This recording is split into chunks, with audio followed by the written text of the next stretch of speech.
하나님 말씀은 사사기 11장 32절에서 40절까지의 말씀입니다.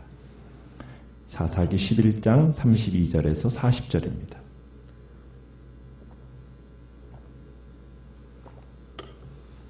사사기 11장 32절 먼저 교독합니다. 이에 입다가 암몬 자손에게 이르러 그들과 싸우더니 여호와께서 그들을 그의 손에 넘겨 주심에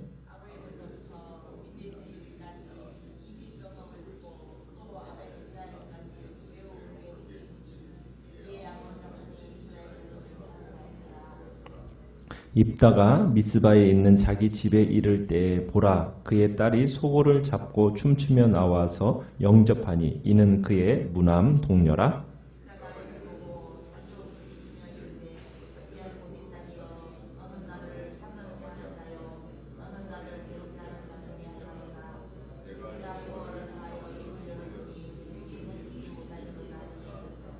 딸이 그에게 이르되 나의 아버지여 아버지께서 여호와를 향하여 입을 여셨으니 아버지의 입에서 낸 말씀대로 내게 행하소서. 이는 여호와께서 아버지를 위하여 아버지의 대적 암몬 자손에게 원수를 갚으셨음이니이다 하니라.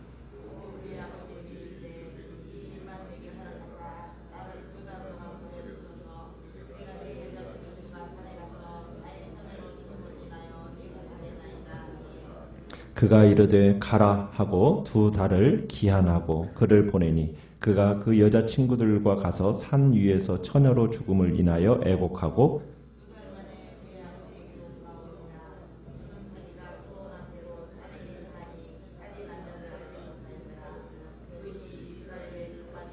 같이 읽습니다. 이스라엘의 딸들이 해마다 가서 길르앗 사람 입다의 딸을 위하여 나흘씩 애곡하더라. 아멘. 오늘 말씀의 제목은 말씀에 대한 무지가 낳은 비극이라는 제목으로 말씀을 나눕니다.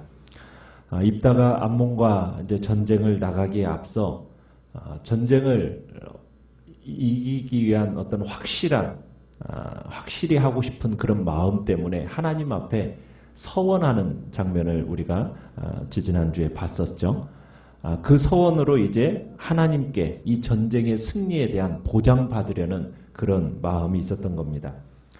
그 여호와 하나님께서는 이 입다의 서원에 대해서 뭐 특별한 어떤 반응을 보이지 않으시고 이미 하나님께서는 그의 영을 입다에게 주심으로써 승리를 보장해 주셨었어요. 그런데 입다는 그것에 대해 만족하지 못하고 스스로 서원을 했던 건데요. 자, 입다는 결국 전쟁에 나아가서 승리를 거두게 됩니다. 33절에 보면 아로엘에서부터 민니까지 20성읍을 쳐서 부수고 아벨 그라민까지 크게 무찔렀다라고 얘기하고 있죠. 결국 암몬은 이스라엘에게 항복하고 맙니다.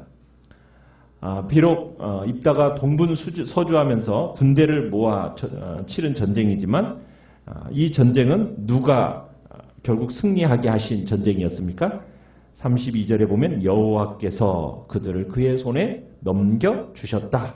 여호와께서 주신 승리라는 것을 얘기하고 있습니다. 결국 모든 영광은 입다가 아닌 하나님께 가야 한다는 이야기를 하고 있는 거죠.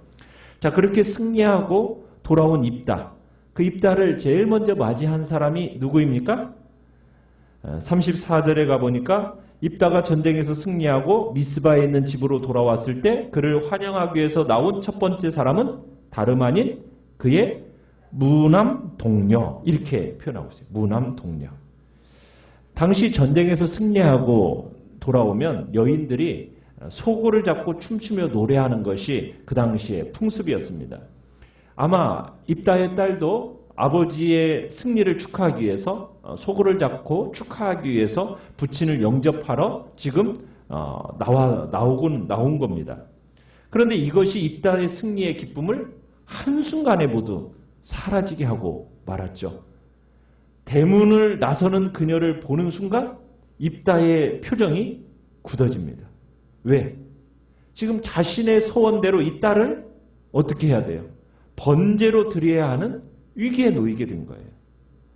그런데 더욱 고통스럽게 만든 것은 그녀가 뭐라는 얘기예요? 무남 동녀다 이 표현을 쓰고 있는데요.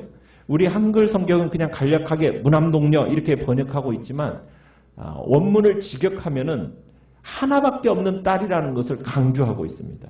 이렇게 표현하고 있는데 오직 그 딸 하나만 있었고 그 딸 외에는 다른 아들이나 딸이 없었다. 그러니까 성경 기자가 하나밖에 없는 자식임을 다른 표현으로 반복해서 강조하고 있는 단어가 지금 무남동녀라는 이 표현입니다. 그래서 이런 식으로 딸의 외로움과 지금 입다의 공경을 굉장히 잘 강조하고 있는 거죠. 하나밖에 없는 딸. 그 딸이 입다를 영접하러 나온 거예요. 그러면 이제 이 딸이 사라지면 어떻게 되는 겁니까? 입다의 이름을 기억할 후손이 없게 된다는 얘기예요. 입다는 이 딸이 나오는 것을 보고서는 옷을 찢고 괴로워합니다. 그러면서 35절에 얘기하는 게 이렇게 표현할 수가 있어요. 아이고 이 자식아, 네가 이 아버지의 가슴을 후벼 파는구나. 나를 이렇게 괴롭게 하는 것이 하필이면 왜 너란 말이냐. 주께 서원한 것이어서 돌이킬 수가 없으니 어찌한단 말이냐. 그러면서 입다는 자신의 하나님의 도우심을 보장받기 위해서 서원했던 내용, 그 내용이 생각이 나면서 견딜 수 없는 고통을 지금 표현하고 있는 거죠. 그래서 옷을 찢은 겁니다. 그런데 놀랍게도 이런 고통의 순간에 여러분 입다는 딸을 애통한 게 아닙니다. 이 말을 잘 한번 살펴보면은 자신을 위해서 애통하고 있어요. 딸의 고통을 얘기하는 것이 아니라 내 딸이라고 부르고는 있는데 딸을 위로하는 게 아니라 오히려 딸을 비난하고 있어요. 뭐라고요? 너라는 인칭대명사를 2번씩이나 강조적으로 사용하면서 지금 딸을 비난하는 겁니다. 너는 나를 참담하게 하는 자다. 너는 나를 괴롭게 하는 자다. 하면서 지금 이 딸을 비난하고 있어요. 여러분 뭐 입다의 딸이 잘못한 게 있습니까? 없잖아요. 입다가 어떻게 보면은 여호와의 도움을 받기 위해서 이기적으로 소원한 거잖아요. 결국 위기가 그래서 생긴 건데 지금 입다는 희생당하는 딸의 고통은 생각하지도 않고 오직 자기의 고통만을 생각하는 겁니다. 단지 지금 자신만이 참담게 되었고 고통스럽게 되었다라고 외치고 있는 거예요. 마치 딸이 고통을 불러일으킨 것처럼. 그러니까 이 비극의 순간에도 지금 입다는 오직 자기만 생각하고 있는 거예요. 자, 아버지의 소원에 대해서 입다의 딸은 어떻게 반응을 하고 있습니까? 참 이기적인, 어떻게 보면 입다와는 달리 입다의 딸은 참 이기적이지 않습니다. 딸의 반응을 보면 아버지와는 전혀 다른 인물인 것처럼 보여요. 그녀는 입다에게 뭐라고 얘기합니까? 나의 아버지여. 이렇게 이제 표현을 하죠. 36절에 보면 나의 아버지여. 친근한 말로 이제 시작을 합니다. 그러면서 아버지가 어리석게 맹세한 것에 대해서 비난하지 않습니다. 그리고 아버지가 서원을 지키지 않을 수 없다라는 것을 주장하면서 서원의 중요성도 인정하면서 그냥 그것을 그냥 순진하게 받아들이고 있어요. 그러니까 입다의 딸은 이 암몬과의 전쟁을 뭐라고 표현하고 있느냐면 이렇게 36절 하반절에 이렇게 표현하고 있죠. 여호와께서 아버지를 위하여 아버지의 대적 암몬 자손에게 원수를 갚으셨음이니이다. 그러니까 여호와가 아버지를 위해 아버지의 대적에게 원수를 갚으신 전쟁입니다. 이렇게 보면서 지금 여호와 하나님이 아버지를 위해 전쟁에서 승리케 해주셨으니 당연히 서원대로 해야지요. 지금 이렇게 얘기하고 있다는 얘기입니다. 그러면서 이제 입다의 딸은 이제 자신이 제물이 되어 죽기 전에 친구들과 함께 처녀로 죽어야 하는 자신의 죽음을 이제 슬퍼하면서 시간을 보낼 수 있도록 두 달의 말미를 달라고 부탁을 합니다. 왜 2달의 시간이 요구했겠습니까? 또 왜 생애의 마지막 시간을 지금 가족하고 보내지도 않고 누구하고 보냅니까? 친구들하고 지금 보내겠다고 얘기합니다.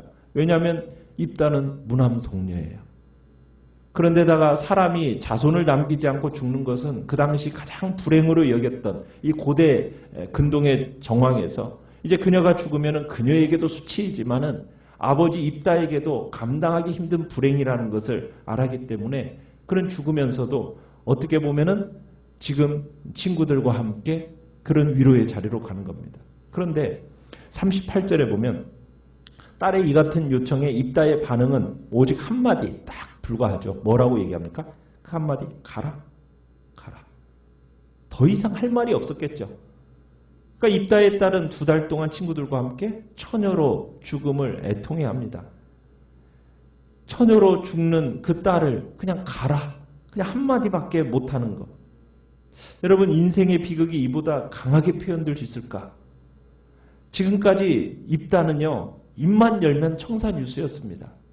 어떻게 보면 언어의 달인이요, 협상의 달인이었어요. 그런데 지금 입다의 마지막 딸을 향한 한마디는 뭐예요? 가라. 이 딸의 모습을 바라보면서 참 그럴 수밖에 없는 참 인간의 모습, 참 인간의 유한함을 웅변적으로 보여주는데, 이 일로 인해서 40절에 보면은 이스라엘 여인들이 매년 산으로 들어가서 4일 동안 애곡하는 풍습이 생겼다, 이렇게 표현하고 있습니다.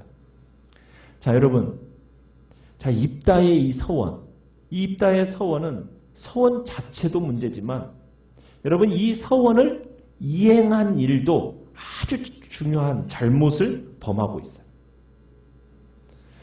하나님 앞에 우리가 맹세를 하면 그 맹세 어떻게 해야 됩니까? 그거 지켜야죠. 그게 우리의 마땅한 도리이지 않습니까? 그렇지만 이 입다의 서원의 경우에는 다릅니다.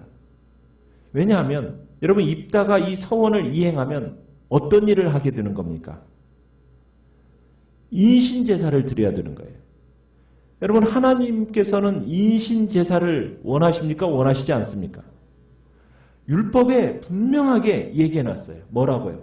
절대로 인신제사는 드리지 마라.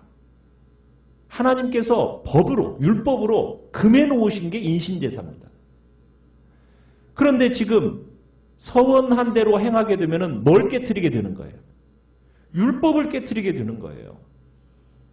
그런데 왜 입다는 이런 서원을 했을까요? 왜 인신제사 같은 이런 서원을 했을까요? 그 이유 중에 하나는 입다가 이 이스라엘 공동체 안에서 쫓겨났었죠. 그래서 어디 가서 살았냐면 돕 땅이라는 이방 땅에서 가서 살게 돼요. 그는 이방 땅에서 어떻게 보면 그곳에서 자라고 살면서 그 돕 땅에 이방의 영향을 받았던 거예요. 그런데 그 이방 땅에서 주로 행했던 제사 중에 하나가 어떤 제사였느냐? 자기 자식을 불 가운데 통과하게 하는 번제물로 드리는 그런 제사가 그 돕 땅에는 있었다는 거예요. 영향을 그 돕 땅에 있었다는 거죠. 그러니까 암몬과 모압 땅에서 주로 행해지고 있는 이 나쁜 그 악습을 바로 그 땅에서 보고 영향을 받았다는 거죠. 그러니까 입다 같은 경우는 이방 땅에서 자라면서 이방 제사를 보고 이방 제사를 듣고 하면서 그 이방 제사에 대해서 익숙하게 된 겁니다. 그런데 하나님께서는 율법을 통해서 분명하게 말씀해 주셨거든요. 인신 제사에 대해서는 하나님이 분명하게 금했어요. 레위기에서 너는 결단코 자녀를 몰렉에게 주어 불로 통과하게 함으로 내 하나님 여호와의 이름을 욕되게 하지 말라. 나는 여호와니라. 분명하게 레위기에서 하나님이 말씀을 하셨어요. 이방 사람들은 자기에게 있는 최고의 재물을 뭘로 여기냐면 자기의 자식으로 여겼습니다. 그래서 자기의 어떤 이익을 위해서 최고의 재물인 자식을 들여서 자기의 이득을 취하려는 것이 인간의 욕망이에요. 그래서 자식을 불에 던져 죽이는 그런 이방의 제사가 있었는데, 그런 악하고 나쁜 일을 절대로 하지 말라는 이 하나님의 말씀을 지금 이 입다는 생각하지 못하고 있는 거예요. 이방의 영향을 그대로 받아서 지금 이런 제사를 드리고 있는 거죠. 하나님 분명히 금지해 놓으셨는데 이방의 습관에 익숙해져 있다 보니까 이 입다가 하나님의 말씀이 분명히 금지해 놓은 일을 서원하고 그 서원하는 것을 이행하게 이르는, 그러면서 율법을 깨트리는 자리에 서게 되었다는 겁니다. 여러분, 그런데 모세오경 안에는요, 사람을 제물로 드리는 것을 대신해서 대치의 원리가 또한 가르쳐지고 있습니다. 어떤 내용이냐면 내가 하나님을 너무 사랑해요. 그래서 자신을 평생 드리고 싶어요. 그때 자기를 불태워서 제물로 드리는 건 있을 수가 없기 때문에 하나님 앞에 그런 일은 있을 수 없기 때문에 자신을 헌신하는 사람들은 어떻게 하기를 하나님은 원하셨느냐면 은 50세겔을 드림으로 대치의 원리를 통해서 자기 헌신을 고백하게 했습니다. 그렇게 율법은 가르쳐졌어요. 여자의 경우에는 20살부터 50살까지는 은 30세겔을 드리라고 했고요. 어른들 50세가 넘은 어르신들 같은 경우는 20세겔을 드림으로 해서 대치의 원리를 율법에서 가르쳐주고 있어요. 이게 율법의 교훈이거든요. 그런데 그런 말씀의 교훈이 있는데도 입다는 어떻게 하고 있습니까? 너무나 마음 아프고 어리석게도 지금 악한 이방적이고 육신적인 그 세상적인 사람들이 행했던 그대로를 지금 행하고 있다는 거예요. 그걸 당연하게 생각하고 이행하고 있다는 겁니다. 이 내용이 이제 너무 자극적이잖아요. 성경에서 사사라는 사람이 이렇게 자기의 딸을 인신제사 드렸다라는 내용 자체가 너무 자극적이다 보니까 이 입다 같은 위대한 물이 어떻게 이런 일을 할 수 있겠는가? 그래가지고 이것을 다른 학자들은 입다가 뭐 정말로 불로 태워서 죽인 게 아니다. 그때부터 평생 처녀로 수절했다. 이렇게 이야기를 이렇게 표현하고 해석하는 그런 사람들이 있습니다. 그런데 그러면서 이제 우리의 충격을 좀 완화시켜주고 싶어 하는데 여러분 전체적인 문맥을 우리가 살펴보면은 입다에 따른 결국 번제물로 드려졌다라는 거 해석해야 우리가 이 말은 맞아요. 그런데 우리가 이 입다의 아픔은 딸을 번제물로 드렸다는 것 이것에만 있는 게 아니에요. 입다 시대에 입다가 이렇게 어리석은 선택을 하고 있을 때 옆에서 좀 입다 당신이 하고 있는 이 선택 그리고 이 결론은 잘못된 것이다. 여러분 성경을 열어서 가르쳐주는 사람이 있었으면 어땠을까요? 그런데 그 당시에 아무도 이 일에 대해서 가르쳐주는 사람이 없었다는 것이 비극이에요. 안타깝게도 입다의 주변에서 이런 사실을 알려줄 만한 제사장도 없었고 레위인도 없었어요. 당신이 독당에 살면서 이방 문화에 익숙하게 있었기 때문에 당연히 느껴지는지는 모르지만 하나님의 말씀의 경우에는 다르다. 누군가가 입다를 설득하고 하나님의 말씀을 펼쳐서 이것을 알려줄 사람이 있었다면 입다 시대에 이런 비참은 없었겠죠. 결국 입다 시대의 비참의 핵심이 무엇입니까? 하나님의 말씀을 알아서 그 말씀을 가르쳐줄 제사장도 없고 레위인도 없고 그 공동체 안에 입다에게 가르쳐줄 사람이 없었다라는 거예요. 말씀으로 붙들어줄 사람이 없었다라는 거예요. 그 공동체가 다 무너져 내려져 가고 그저 각자 자기 소견에 옳은 대로 행하고 있는 시대가 되어져 가고 있음을 지금 입다 시대는 우리에게 보여주고 있는 거죠. 그래서 입다 시대의 가장 제일 큰 비극과 아픔은 하나님의 말씀을 열어서 제대로 가르쳐줄 사람이 없었다라는 것. 말씀으로 붙들어줄 공동체가 없었다라는 것이 어떻게 보면은 입다의 가장 큰 비극이요 아픔이라고 여길 수가 있는 겁니다. 교회는 정말 중요한 이유가 여기에 있습니다. 교회는 어떤 공동체입니까? 여러분 우리끼리 그냥 즐기면서 노는 그런 공동체가 아닙니다. 말씀이 살아있고 그 말씀으로 서로를 붙들어주고 격려하면서 말씀대로 살아가도록 하는 공동체가 교회 공동체입니다. 그저 예배만 드리고 흩어지는 게 아니에요. 서로 붙들어줘야 됩니다. 지지해주는 공동체입니다. 무엇을 근거로요? 하나님의 말씀을 근거로. 결정적인 잘못을 범할 때는 네가 잘못했다라고 정말 그냥 조심하면서 막 이게 그냥 사람을 자극하듯이 얘기하는 그런 표현이 아니라 정말 그 사람의 마음을 헤아리면서 말씀을 가지고 성경을 열어서 그 사람을 붙들어주고 바르게 세워주는 공동체가 교회 공동체입니다. 우리 한누리전원교회는 그런 공동체가 되어져 가야 돼요.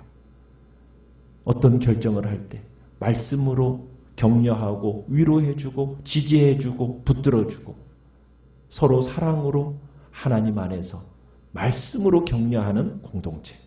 그 공동체가 하나님이 원하시는 공동체인 겁니다. 그걸 위해서는 우리가 말씀에 대한 분별력이 생겨야 되고 정말 진리에 대해서는 부끄러울 것이 없는 일꾼으로서 우리 자신들을 세워 가야 되는 것입니다.